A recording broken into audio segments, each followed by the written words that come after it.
All right, so what we're gonna be doing is basic two-man room clearing, right? This is just following standard Army doctrine.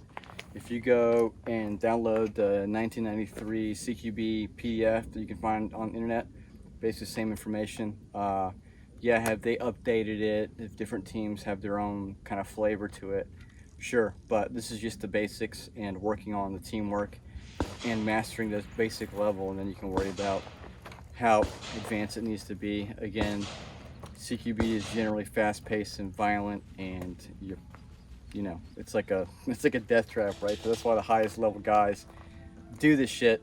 But you know, even your basic Army grunts will still do this to a capacity. How does this fit in as a civilian, a dirty civilian, as you say? You know, in a situation we talk about, like with the LARPing stuff we do with the Minuteman stuff. What if you have to get into a building to secure it, either to get to somebody or get to something, right? Maybe you find out that you've got a cache stored in a random building somewhere in a trailer or whatever, or you've been watching guys on your wrecking missions and gathering data, and you know that there's low security, they've moved off to go do something else, and this is your time to grab their stuff. How do you want to enter a building, or at least how do you want to secure a building? Maybe you're coming back to an area where you were and you're not sure if it's been occupied at all, right? You want to avoid it at all costs and get as much information as possible. But in the case that you have to do it, what are the basic skill sets, right? So again, high accuracy at speed is what you want to end the fight, but we're going to be working on coordinating. So we're going to do it very slow. And then what we're going to do is kind of work the methodology, right? In this case, we have the target in the far right corner and one on the left. How do we approach this, right? The person on the right, either going to button hook or they're going to go across. If they button hook, whoever goes to the right, doesn't matter. One person goes one way, the person goes the other way. The person that goes to the right is basically going to immediately clear that corner. Once he's going to that corner and that threat is addressed, they're going to keep advancing to that corner and start turning their sector of fire to that back right corner, right? And then as they get to that far corner, they can stop with like a two-man type deal. But if you have stuff in the room, they might get to that corner and then start cutting back over to the far back right corner. So they end up either in the back right corner or the far right corner, right? Person number two, they go to the left. They're going to come in here. They're going to immediately clear this sector. Once it's cleared, they still advance towards it, but then they start bringing their sector across. They see this guy, they're going to engage. Basically, they're going to end here, right, and engage there. The person on the far right, basically, is going to, his sector is going to be like a couple of meters in front of this guy, all the way out to the target. So this is kind of where you have to think about your spacing with your guys. This is where you want to do it really slow, you know, empty guns, just in case. What we're going to concentrate on here is, again, simple, basic stuff. The big thing is communication and awareness of each other, and then target accuracy, and then just keep it there. We're not trying to look all high speed or do any crazy ninja shit. We're just trying to kill the targets and not kill each other on accident. Again, we dry run it to make sure that we're safe. And so, any questions? You have any questions? No. Okay, no. I'm gonna quiz him. All right. So, if I go left, what target am I going to address first? Did you go left? Yeah, if I went left, what target do I address first? Where I want to address this corner first. Right. That's, well, yeah. Yeah, so kind of trick question. So what I want to do is address any threats so here. you're going to have to button hook it. Yeah, and then you want to go there. Now, right. As far as how we cross, right, we can both button hook or we can go across, right? And the thing is, again, we measured the doorway. For me, it's about 2 elbows across, right? And so it's slipping in there. None of this fucking hitchy, like shoulder pop-in crap. No, you're not ready to shoot when you do that. So again, everything is from the low ready, compressed in the shoulder, right? We're bringing it in as we need. Even if we do a high ready, I don't recommend. But any of this position, you want to keep it ready to shoot. That way, you just got to snap it up and shoot. All right, so. Let's say we both come in each end and there's a guy in the middle of the room.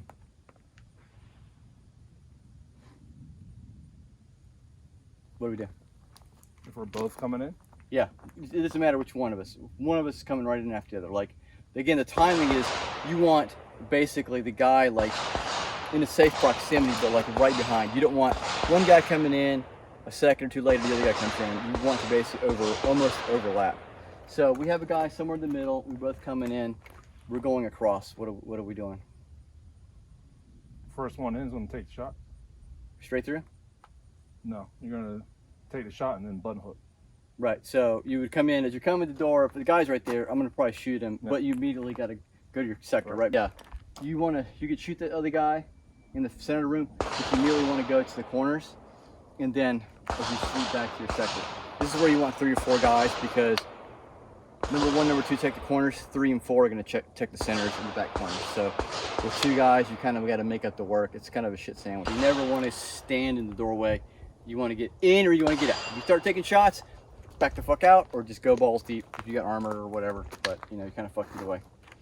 All right, so we'll do a couple dry runs and then we'll do it. Do you remember some things from the video? I didn't post this video, but the thing that we worked on with you is that you were really looking at the ground and looking kind of through your sights and then like kind of tracking up. So again, this is just a low ready, but it's on the move. So you're looking and scanning, right? And you're moving in a direction. That's where your eyes are. Level. The rifle can be as low as the base of like the foot of a target, or you can trace the baseboards, right? Trace the baseboards. You know what that means? Yeah. So baseboards of a room, right? You're kind of tracking the bottom edge, or keep it at the feet level. Head up so you can snap it up. Yeah, head up, snap. The main thing is you're trying to identify belt line, hands, face for intention. You want to see if they're armed, right? You only kill the wrong person, deal with that, and make sure that if they are armed, you're addressing them first. So.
It's really easy to look.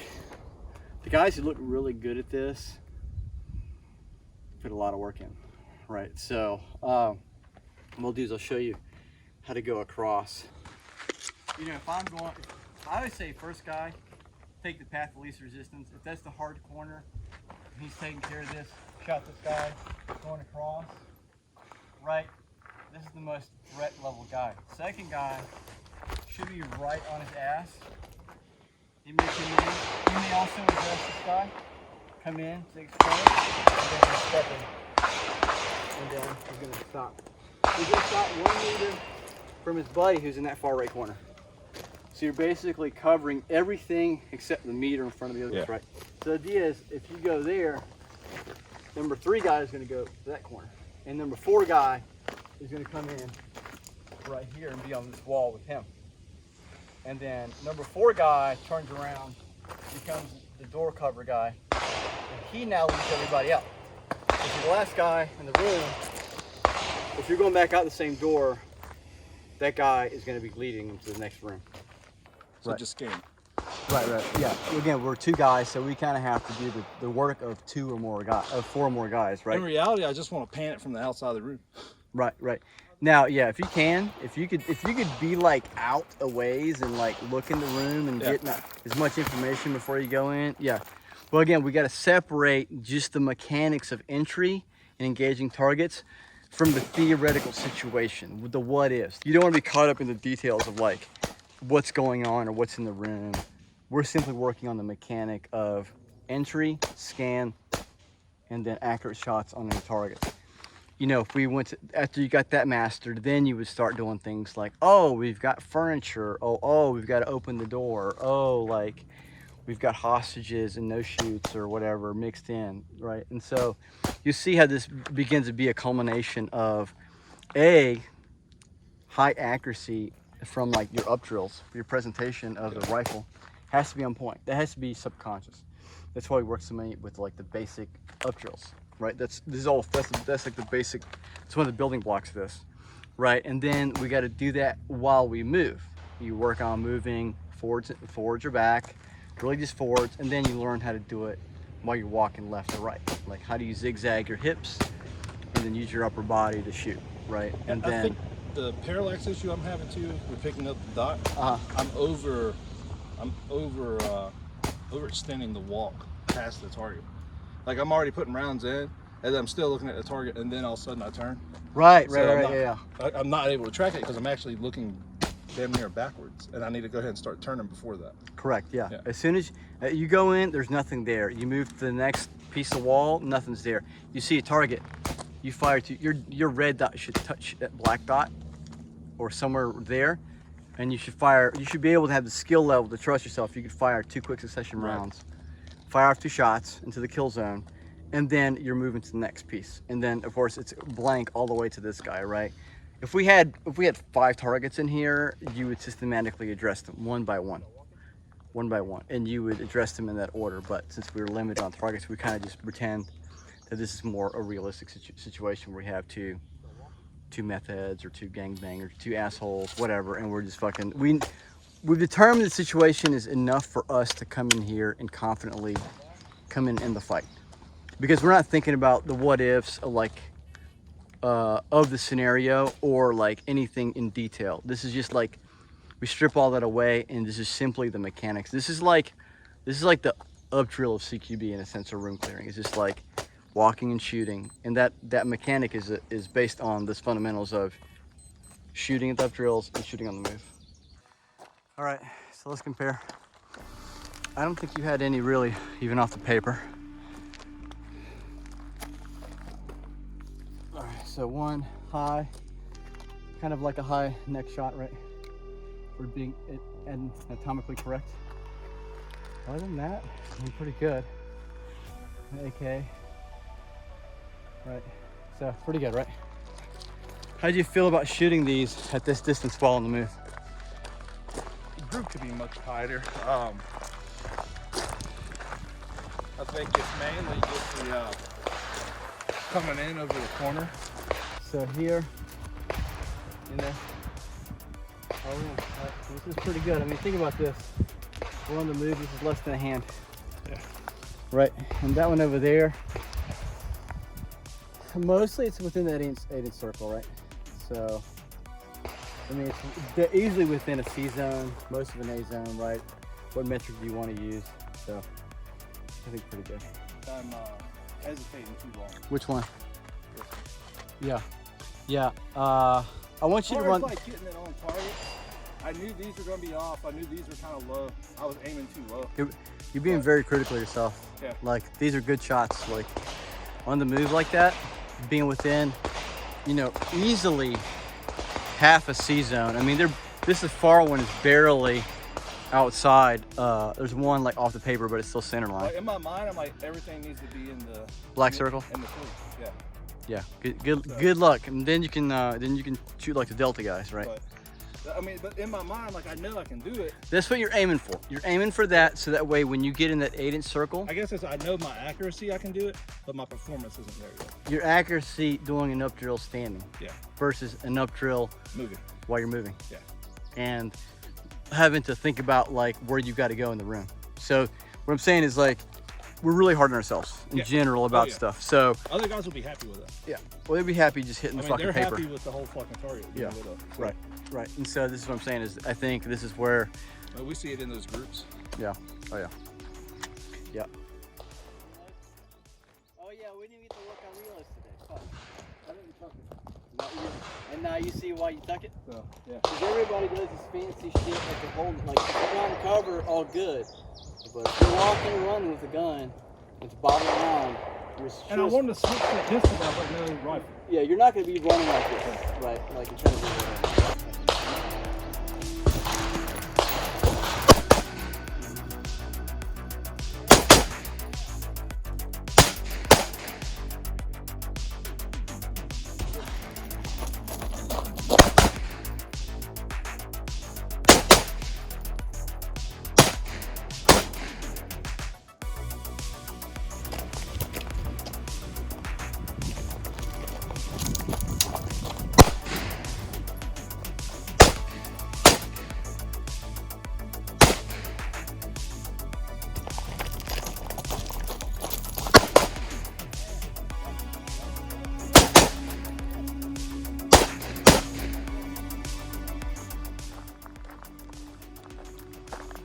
All right.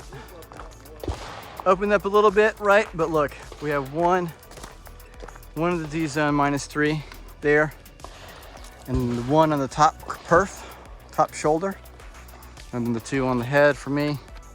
Right, it's spread out, right? And so that's the like blending that speed technique, because you went probably twice or 3 times as fast as you were before. So right, it's kind of blending that speed and accuracy. Here, good. All within. A couple low ones here, height of the bore, right? If you're just aiming center. Still within the -1 C zone. All good. I mean, this would be an A zone here if this is like a IPSC target. And then the 2 ones in the head that I did. So pretty good, man. You got to, you're increasing the speed out of your comfort zone. So the accuracy goes down a little bit, but it's still very, very good. Like, considering, again, the guys are happy shooting the entire target or a full fucking plate. Get that out, sorry. Yeah.